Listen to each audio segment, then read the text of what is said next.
Bueno, creo que estamos. Vamos a empezar. Buenas tardes. Bienvenidos al evento Investigaciones en Humanidades Hoy, resultados y aportes del Vicerrectorado de Investigación y el Departamento de Humanidades. Hoy día tenemos la presentación de la profesora Raquel Cuentas del Trabajo Social y su mesa se titula Aportes del Trabajo Social a los procesos de investigación en salud sexual y reproductiva, el caso de selecciones forzadas en el Perú. Antes de que empiece la profesora, voy a hablar un poco sobre su trayectoria. Ella es docente ordinaria del Departamento Académico de Humanidades en la universidad y doctoranda en Trabajo Social de la Universidad de Navarra, España. Cuenta con una maestría en Estado de Bienestar Social, especialidad en individuación individual, familiar y grupal, además de ser licenciada en Trabajo Social por esta universidad. Posee un diploma en gerontología social y un certificado de expertise en género. Se desempeña como coordinadora de la sección de Trabajo Social de nuestro Departamento de Humanidades y su investigación se enfoca en la evaluación de políticas públicas y sociales, así como la protección social con énfasis en derechos sexuales y reproductivos y la atención a personas de adultos mayores. A lo largo de su carrera ha publicado diversos trabajos en temas sociales, derechos humanos y dadismo, y ha recibido financiamiento de instituciones nacionales e internacionales como nuestra universidad, el Ministerio de Desarrollo e Inclusión Social, la Agencia Catalana de Cooperación y la Fundación FOR, entre otros. Ha ejercido roles importantes en organismos sociales y gubernamentales, incluyendo la presidencia honoraria del Instituto de Apoyo al Movimiento Autónomo de Mujeres Campesinas, así como cargos directivos en la Municipalidad de Lima y en la PUC, donde también ha coordinado programas vinculados a gerontología social y bienestar estudiantil. Sin más, dejo a la profesora Raquel Cuentas, que más o menos tiene alrededor de 20-25 minutos. Gracias, Juan.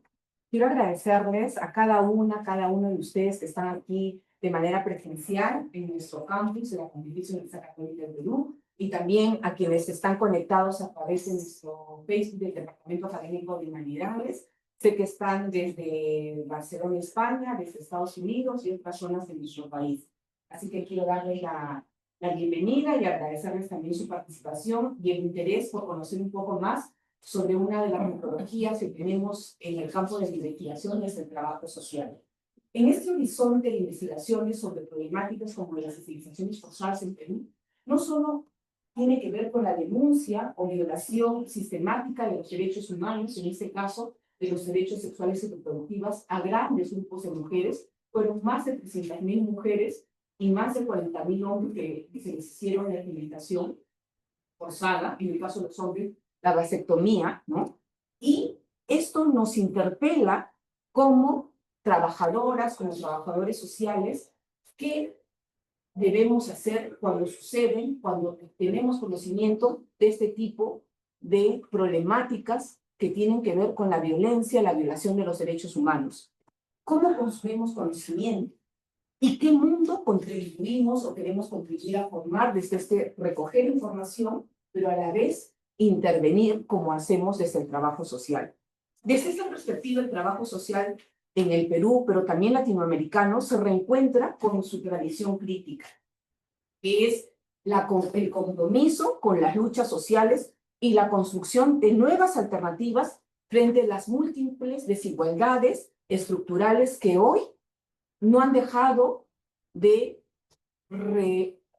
dar respuestas, ¿no es cierto? No han dejado de dar nuevos horizontes y generarnos nuevos desafíos para poder atenderlas. La experiencia que hoy les voy a compartir recoge más de 12 décadas de acompañamiento a las mujeres campesinas de nuestro país, especialmente a las mujeres campesinas de la provincia de Huancabamba, en la región de Piura.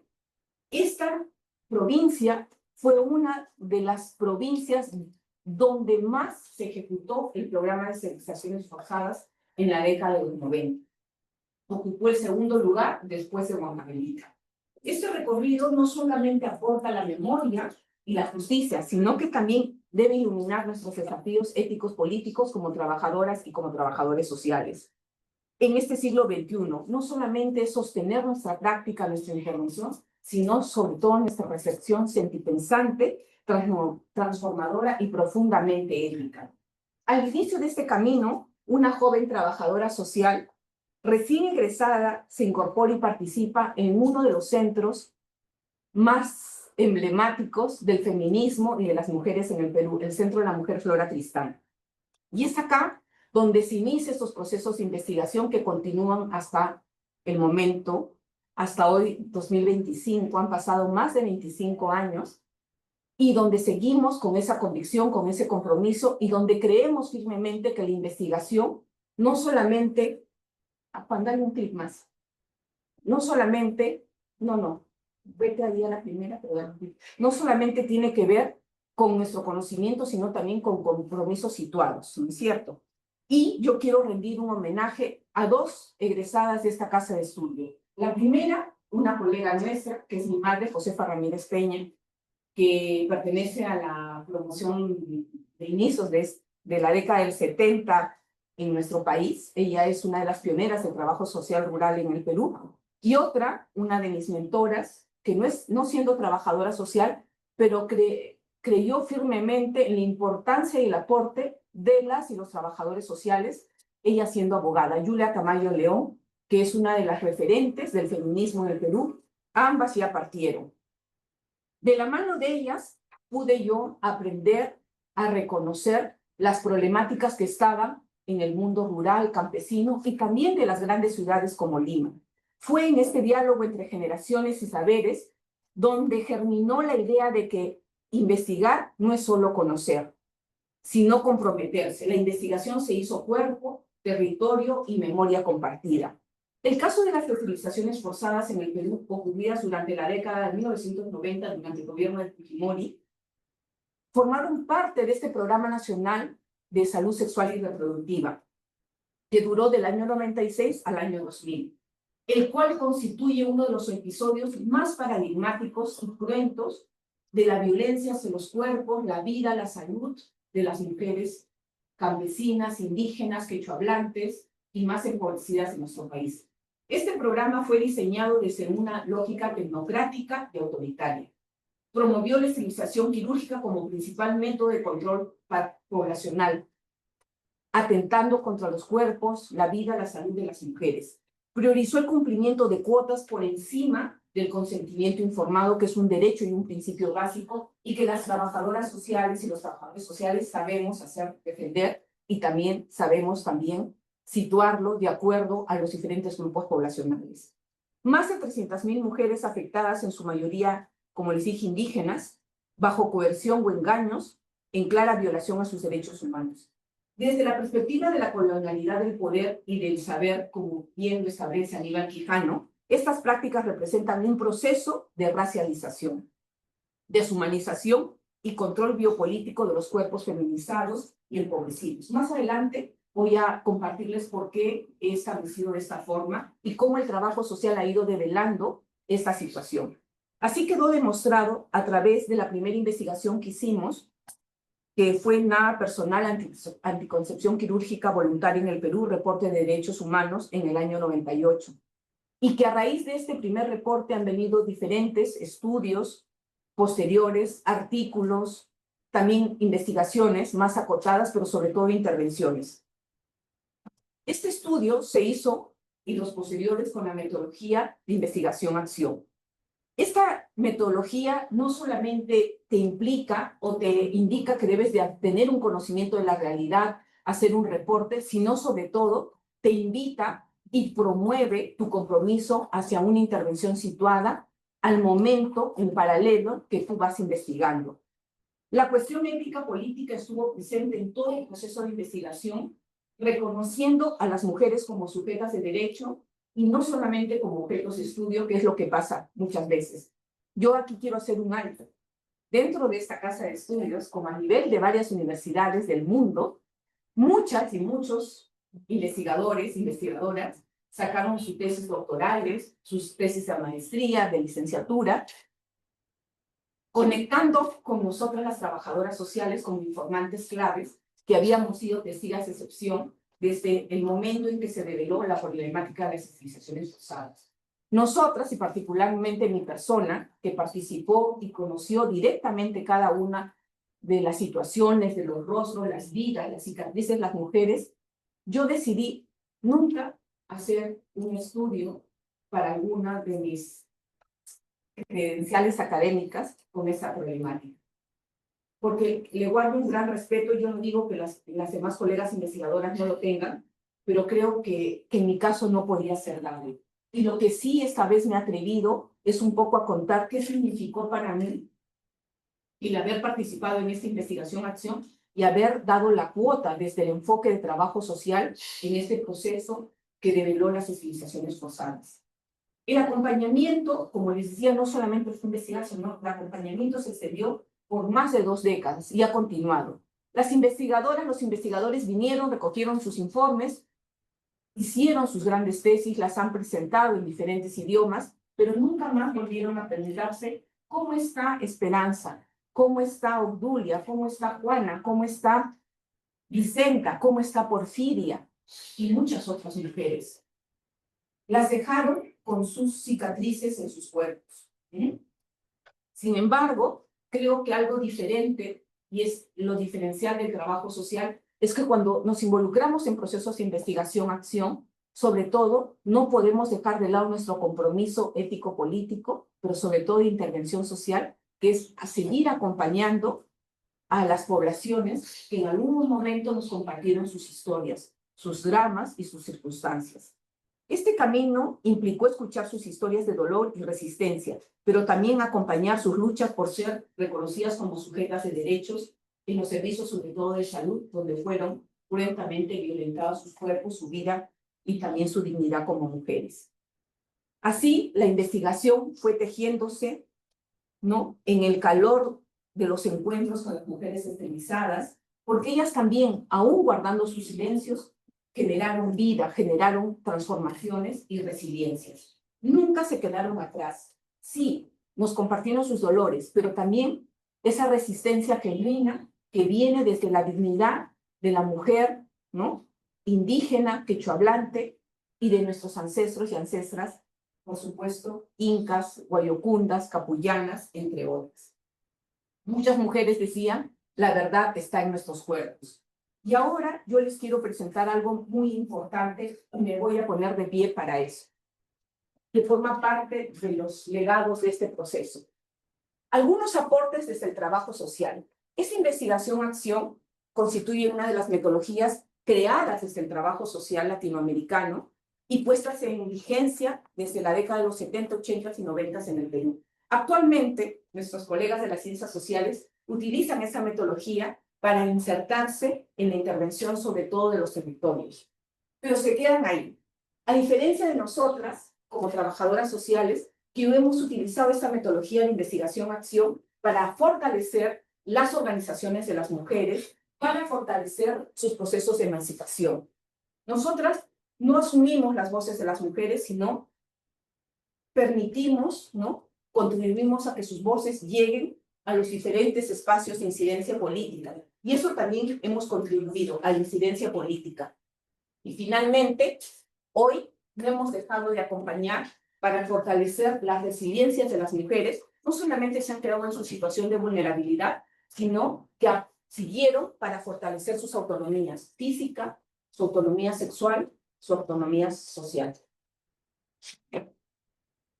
Este es un poco un recorrido de lo que han significado las investigaciones como puntos de partida. Allí, al lado izquierdo, tienen el primer reporte, que significó un reporte de derechos humanos. Además significó que Naciones Unidas lo tome como un informe sombra, es decir, los informes sombra son los informes ya de la sociedad civil en paralelo, cuando Naciones Unidas o los organismos de Naciones Unidas le piden al Estado peruano, dame tus informes. Y el Estado peruano muchas veces presenta que todo está muy bien, que no hay ningún problema, no hay ninguna violación de los derechos humanos. Entonces, las organizaciones de la sociedad civil presentan sus informes sombras. Y este informe, que lo elaboramos junto con Julia, en nada personal significó un reporte de derechos humanos. También hicimos un video, ¿no? Y para eso fue crucial el aporte del trabajo social, nuestra cercanía, nuestro saber estar con las organizaciones de mujeres, identificar los padres de las mujeres en los territorios, sobre todo quechohablantes, indígenas de nuestra Amazonía, fue vital. Después vinieron los estudios para ver cómo afectó y cuáles son las secuelas de esa opresión reproductiva en los cuerpos, en las vidas de las mujeres. Y ahí está, la verdad está en nuestros cuerpos, una investigación, no solamente acción, sino participativa con las propias mujeres esterilizadas de Huancabamba. Y después han venido artículos académicos que se han presentado en diferentes espacios para hacer sobre todo sensibilización e incidencia política. Y bueno, el fortalecimiento organizativo y emancipatorio de las mujeres. Las mujeres esterilizadas no es que solamente son víctimas, también fueron fortalecidas en su autonomía social organizativa. Aquí, como pueden ver, este es un collage de todas las organizaciones. En primer lugar, está la Asociación de Mujeres de Huancabamba, la AMBA, una organización emblemática de mujeres que fue la que pionera en trabajar todo el tema de la asociatividad y organización hasta llegar a formar la Asociación de Mujeres Peruanas Afectadas por las Esterilizaciones Forzadas.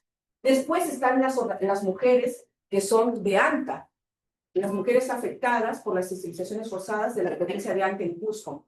Y después vinieron las de Chumbivilcas, las de Achanincas, también las de la Amazonía, del Alto Amazonas, de Ayacucho, las de Lima, y formaron AMPAER, ¿no? Nosotras, como trabajadoras sociales, acompañamos estos procesos porque en nuestra práctica de trabajo formativo y también de intervención, creemos firmemente en que cuando una población está organizada, tiene mejores recursos y argumentos, no individuales, sino colectivos, y aporta una cohesión social como grupo y a sus luchas por justicia y reparación. La siguiente. ¿Qué incidencia política hemos hecho desde el trabajo social? Yo acá no me voy a detener a la parte judicial, legal, que hasta ahora no termina. También hemos participado, pero lo que sí les voy a relatar es un poco cuál ha sido nuestro aporte desde el trabajo social. En el 2003, las trabajadoras sociales aportamos para que la ministra de ese entonces, Pilar Macetti, aprobara, ¿no es cierto?, la primera resolución ministerial que declaraba que la esterilización forzada era reconocida como delito de lesa humanidad. Y también aportamos en ese momento para que el Seguro Integral de Salud, porque en ese año el SIS no era como ahora universal, el SIS financiaba las prestaciones de salud de diferentes grupos, sobre todo los, los que estaban en situación de pobreza y extrema pobreza. Y el SIS incorporó dentro de esos grupos a las mujeres y víctimas de esterilización forzada. Después nos vamos al 2015. El 2015 sucede algo muy importante. Ahí en alianza, y yo debo reconocer a las buenas autoridades, a las buenas y buenos políticos de ese momento, ¿no?, que ayudaron a que por primera vez, ¿no?, después de muchos años de lucha, se cuente en nuestro país con un registro de víctimas de esterilización forzada en riesgo. Y este fue un trabajo de lucha no de un grupo, sino permanentemente de incidencia política por las autoridades. Ustedes pueden ver ahí, hay un acuerdo firmado, ¿no es cierto?, con algunas autoridades, con algunos grupos políticos que después llegaron al poder, incluso a la presidencia, y que se comprometieron a aprobar este registro de víctimas. El año 2015, el Ministerio de la Mujer, y ahí estaba de ministra Marcela Guaita, y eso hay que reconocerlo, ella es nuestra docente acá de la Facultad de Derecho y además es la jefa de la oficina para la igualdad de género.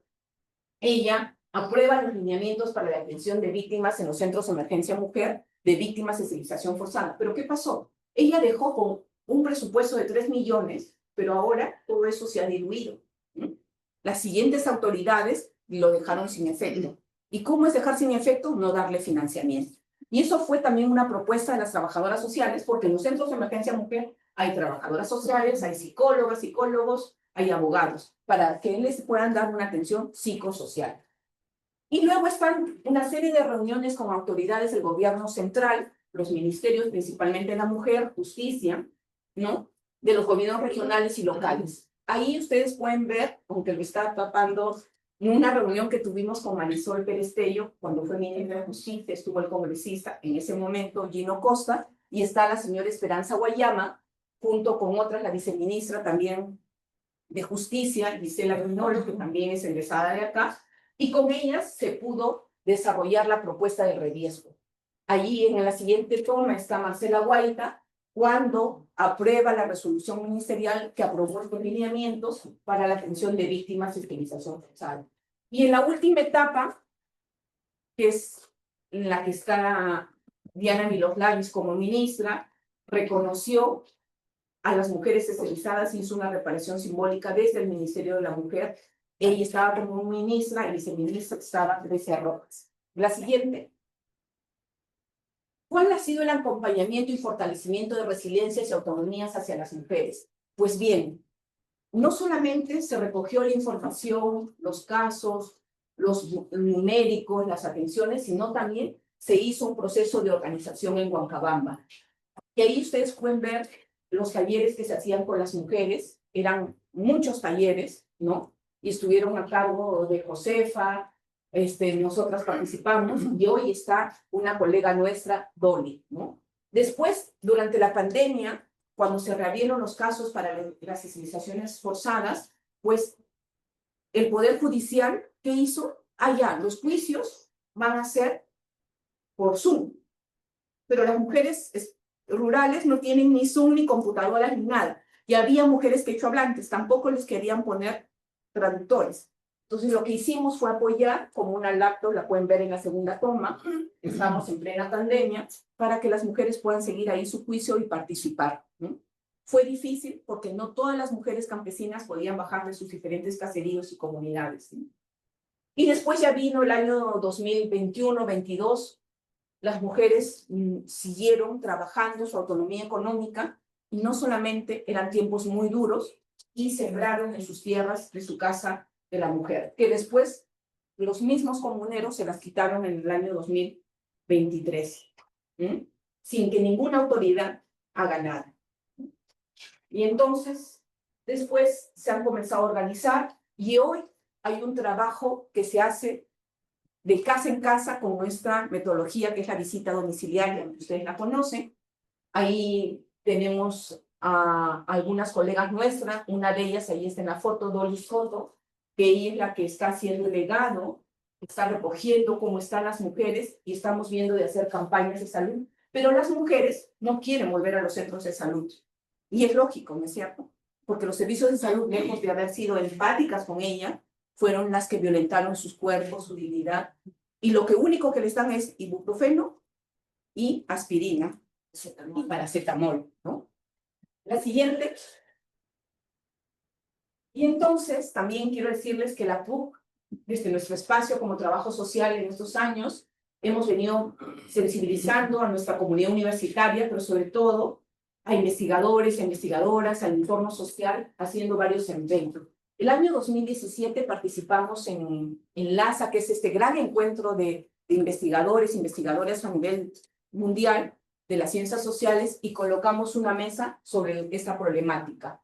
El año 2000, en ese mismo año también, no me acordaba, y justo una colega, la hija de Salomón Lerner, Roth Lerner, me hizo recordar que hicimos un evento en conjunto con diferentes disciplinas sobre por qué a mí, el caso de las esterilizaciones forzadas, ya hice en el Auditorio de Humanidades, pues mayo del 2017. Y después, lo último que hemos hecho, y eso quiero agradecer acá, aquí estamos con el jefe del departamento de Humanidades, el doctor Miguel Rodríguez, estuvo también el doctor Salomón Lerner, nuestro rector emérito, junto con las víctimas de esterilización forzada, y se dio un reconocimiento simbólico a estas víctimas como parte de nuestra universidad, como parte de esta comunidad universitaria, como es la Pontificia Universidad Católica del Perú. Hicimos una muestra fotográfica para sensibilizar a las actuales generaciones de alumnas y alumnos para que vean que aún persiste esta problemática y que aún no ha alcanzado justicia ni reparación. Ahora bien, hay tres preguntas que yo, a razón de los hechos, como trabajadora social, me he venido haciendo y que hoy quiero compartir con ustedes, ¿no? Estas tres interrogantes que quiero compartir hoy día condensan el dolor, la memoria y la resistencia de miles de mujeres afectadas por las esterilizaciones forzadas en el Perú. ¿Por qué a mí? ¿No? Ese es algo recurrente. ¿Por qué a mí? Ella se preguntaba. Nada personal, ¿no? Y la verdad está en nuestros cuerpos. Estas tres frases no solamente reflejan la experiencia individual de dolor, sino también las estructuras históricas de poder, violencia y exclusión de las que las mujeres de la década de los 90, ¿no es cierto?, han sufrido y lo siguen sufriendo hasta ahora. estas mujeres tenían en esa década, tenían entre 25, 35, 40 años, 50 años. Hoy son personas adultas mayores. Desde el trabajo social, las leemos porque fueron los puntos de partida de la investigación, estas 3 frases, ¿no? Y que implicaron no solamente buscar y contribuir a la verdad, sino también contribuir a una justicia y a una reparación. Primera pregunta. Bien.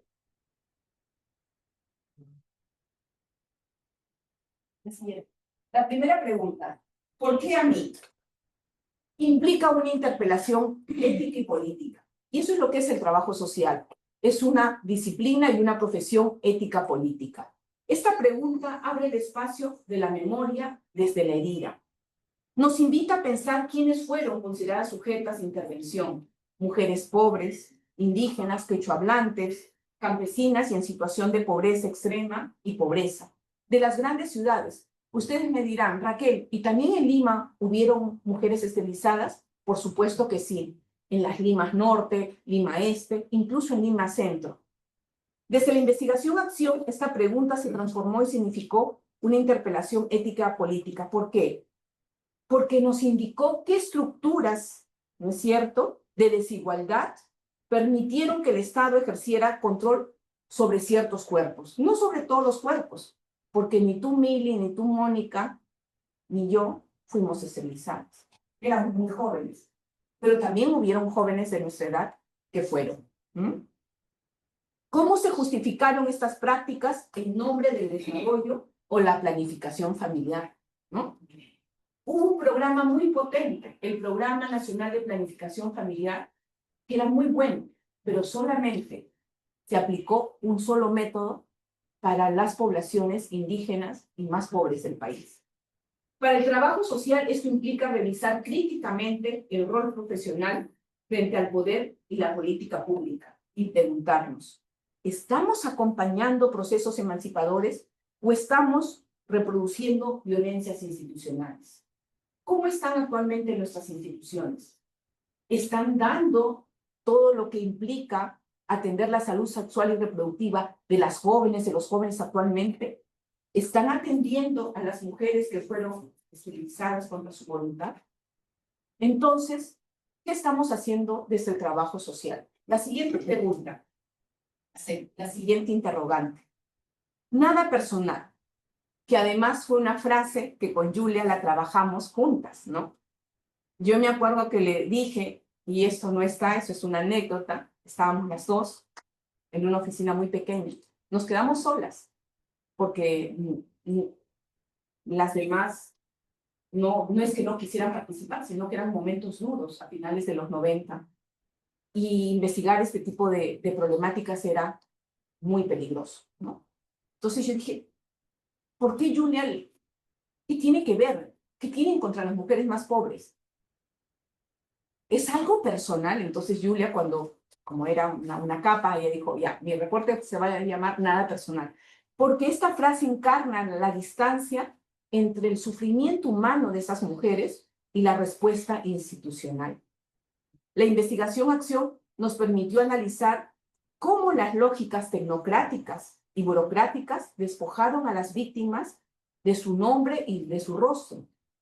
Lo que fue una violación de derechos humanos se convirtió en un caso, en un reporte, en un número, en una meta. Sí, porque cada mujer significó una meta, ¿no? El Centro de Salud de Huaytará en Huancavelica tenía que cumplir una meta. El Centro de Salud de Ica tenía que cumplir una meta. El Centro de Salud de Huancabamba tenía que cumplir metas y cuotas. El personal que no cumplía era despedido. Desde el trabajo social crítico, Nada Personal nos desafió a repolitizar nuestra práctica profesional, a rechazar la neutralidad y asumir una ética del compromiso con las personas y comunidades afectadas, que continúa aún haber pasado estos 25 años. La investigación-acción en este contexto no busca solo describir hechos, sino transformar y contribuir a mejorar las realidades. La tercera interrogante que nos hacíamos. La verdad está en nuestros cuerpos. El cuerpo como territorio de memoria y resistencia. Y esto es desde nuestras miradas, y para eso yo quiero invitarles a que lean a Rita Segato. Ella es una investigadora feminista argentina y ha investigado sobre la situación de las mujeres, sobre todo en México, ¿no? Y esta afirmación es profundamente política. ¿Por qué? Porque el cuerpo de las mujeres, nuestros cuerpos, no es solo un lugar del daño que les hicieron con la esterilización forzada a las mujeres de los años 90, sino también un archivo vivo de verdad, dignidad y resistencia. Por eso, varias de las mujeres decían, la verdad está en nuestros cuerpos, la cicatriz. Y esto frente a voces que decían que todo era mentira, que era un engaño, que se estaba utilizando a las mujeres políticamente. Pero no es cierto, porque la verdad sí está en los cuerpos de las mujeres, en cicatrices, en enfermedades crónicas, en enfermedades oncológicas, en su salud mental afectada, en haber sido tildadas de mañosas por sus parejas y haber sido abandonadas en sus comunidades campesinas.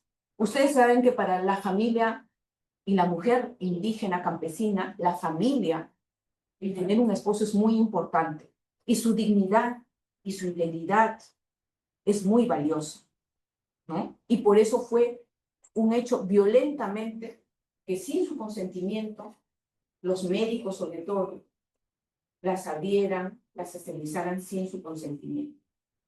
Desde una mirada feminista y descolonial del trabajo social, el cuerpo se reconoce como ese espacio del saber, de la palabra y de la justicia.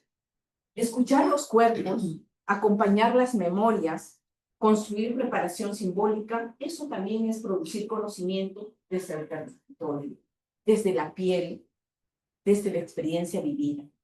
Y entonces, este interrogante, la verdad es que nuestros cuerpos no solamente es algo que se le ocurrió a las propias mujeres, sino es algo propio de su dignidad como mujeres y como mujeres indígenas especialmente.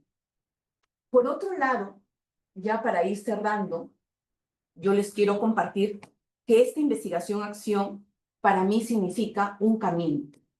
Y debe significar también para ustedes, colegas, un camino para aportar a una reparación social. No individual, porque las mujeres, quiero también decirles, no quieren una reparación económica, ¿no? Y les correspondería. Pero ellas quieren una reparación social, que les permita seguir siendo activas, que les permita seguir desarrollando sus proyectos productivos. Estas tres frases, porque a mí, nada personal, la verdad está en nuestros cuerpos, nos devuelven a la esencia del trabajo social, como práctica de transformación y justicia. En este tipo de procesos, la investigación-acción no es solamente una metodología, sino es una postura ética, una praxis política y un acto de reparación. Para quienes investigamos, fue doloroso conocer, entrevistar, reconocer a las mujeres en su dolor más profundo. Era el año 96, 97 y 98. Yo recién había empezado de la universidad.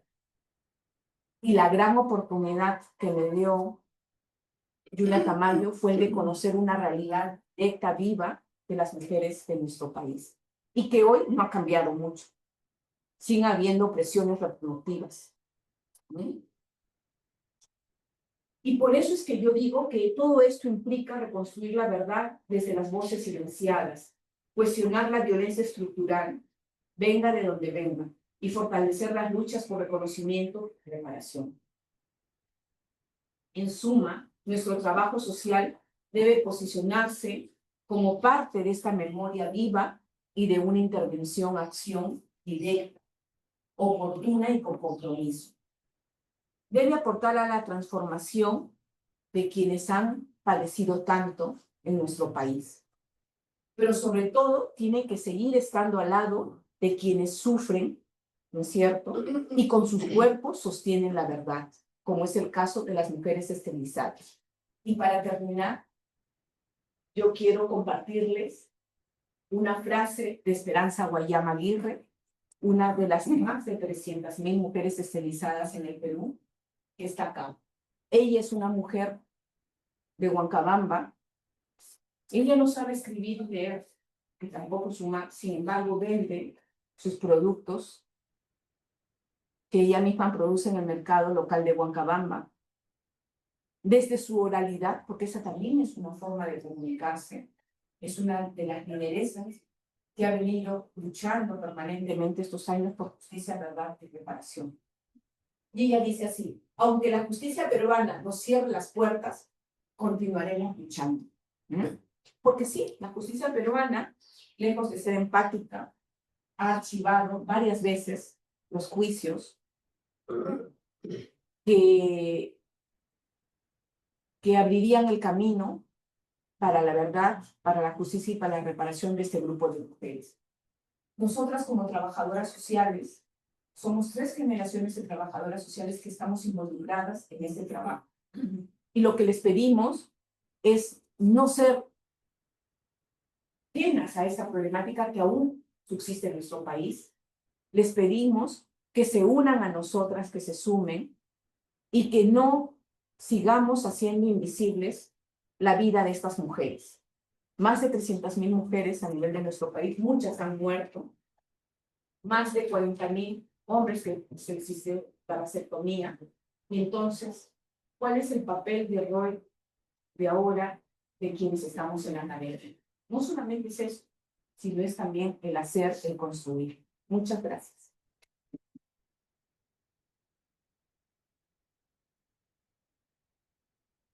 ¿Alguna pregunta para la profesora Raquel Cuentos? Estamos muy agradecidos también por su charla muy elocuente, pero ¿alguna pregunta, por favor?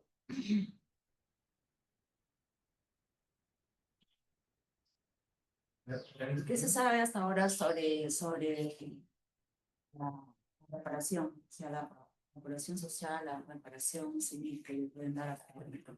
Porque en el sitio de Huancabamba hay las manos, las señoras están muriendo, la salud que tienen. Eso quisiera saber. Bueno, justo antes de venir aquí hoy día a compartir esto con ustedes, estuve revisando a ver si el Estado peruano, sobre todo el Ministerio de Justicia, había hecho algo desde el año 2015 que creó el Reviesco, y también en pandemia el año 2021 el Congreso de la República aprobó para que el Ministerio de Justicia empiece a ejecutar e implementar las reparaciones, pero hasta el momento no hay nada. Todo el Estado está silencioso, ¿no? Y estoy segura, ¿no?, como ha pasado otras veces, que algunos políticos van a activar otra vez esta problemática para ganar votos. Pero ya los conocemos, ya sabemos quiénes son, y no les vamos a volver a creer. Y estoy segura que las mujeres, menos aún todavía, ¿no? Entonces, queda todavía un largo camino, así que quienes están en los servicios públicos, mis colegas, o otras autoridades, va a ser muy importante que puedan activar, ¿no? Y yo sí les quiero decir algo. Varios me dirán: Raquel, es difícil cuando tú estás en el sector público. Yo he estado en el sector público y cuando hay voluntad, sí se puede. Cuando se conocen las rutas administrativas, normativas en el sector público, sí podemos hacer. Salvo que los jefes y las autoridades de turno nos sancionen y digan: no se hace nada. Que es lo que a veces ha pasado en los últimos años. La voluntad política. La voluntad política. No, otra pregunta, pero, ¿sí?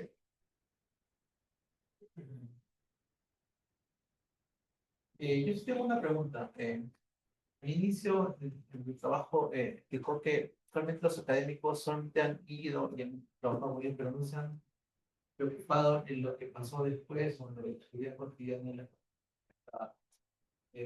¿Qué se diferencia el trabajo académico del trabajo social en este aspecto, ¿no? O sea, pues la academia como que solamente se puede decir, los utiliza como objetos, pero no los ve como iguales. Bueno, no es gratuito que trabajo social esté en las humanidades, ¿no? Y trabajo social, hacemos investigación.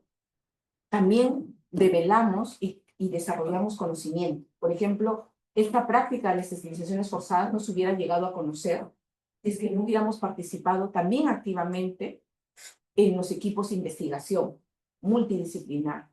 Entonces, trabajo social tiene una metodología de investigación, que es la investigación-acción, que implica no solamente el conocimiento per se, sino implica ver qué problemática está afectando o vulnerando derechos y contribuir al acompañamiento, a la intervención social, a mejorar la toma de decisiones o también a mejorar las políticas públicas, como sucedió en el caso de las detenciones forzadas. Y esta pregunta que haces, Juan, es muy relevante porque varios dirían, oye, los académicos solamente conocen por conocer, producen conocimiento. Sí, está bien, pero el aporte del trabajo social es justamente, no solamente nosotras producimos conocimiento, sino que también aportamos a la intervención social, a que esa investigación sirva para la toma de decisiones, para que se cambie la política pública. Por ejemplo, había unas guías de salud sexual y reproductiva, y con esta investigación, al develar que había una opresión reproductiva, una violación sistemática de los derechos sexuales y reproductivos de las mujeres, ¿qué se logró? Que esas guías se cambiaran. ¿Qué se logró? Que ya no solamente se priorizara la anticoncepción quirúrgica, ¿no? La QV, pero no era voluntaria, la QV, ¿no? Entonces, como método, como un único método de planificación familiar. También se aportó para que haya, a nivel del Ministerio de Justicia, la Dirección de Defensa Pública, por ejemplo, que no son defensores de oficio, sino que hacen defensa a diferentes poblaciones, también incorporara dentro de sus líneas de trabajo, dar asistencia legal a las mujeres esterilizadas, ¿no? Y eso se ha logrado justamente con esta incidencia que se hace desde una investigación que da a conocer una problemática, una violación de derechos humanos, que habla de una opresión real del cuerpo, ¿no? De la vida de las mujeres, y cómo eso tiene que cambiar, y cómo a través de la política pública que estuvo enfocada a situarse como una política malthusiana de reducir la pobreza de nuestro país, atacando a la población más pobre, a la población más indígena. Entonces, tu política pública tiene que estar enfocada en una política del bienestar, con enfoque de derechos. Entonces, eso es el aporte importante que hace el trabajo social a todo lo que es la parte académica y disciplinar. ¿Producimos conocimiento? Sí, pero también nuestro aporte es hacer una intervención social, es acompañar estos procesos como yo les he compartido ahora, ¿no? Y es como también articular desde la problemática diferentes organizaciones, el CIS, el Ministerio de Salud, conocen su problemática, pero también tratan de articular pues, diferentes actores, ¿no? Eso creo que tiene que ver mucho con la intervención social en sí, a partir del conocimiento. Así es. Eso es algo propio y único del trabajo social. Mili tiene razón. Una trabajadora social, un trabajador social no solamente se queda en su zona de confort, en su oficina, sino que hace una articulación a diferentes niveles y sobre todo, algo que también creo que es relevante, es este proceso de fortalecer la organización y la asociatividad de los grupos poblacionales, ¿no? Eso es un diferencial muy importante del trabajo social, que de repente otras disciplinas, otras profesiones lo tienen, pero nosotras lo tenemos en nuestro ADN profesional desde nuestra formación integral. Bueno, muchas gracias Raquel, muchas gracias público asistente, y entonces cerramos la transmisión. Muchas gracias, un aplauso para Raquel.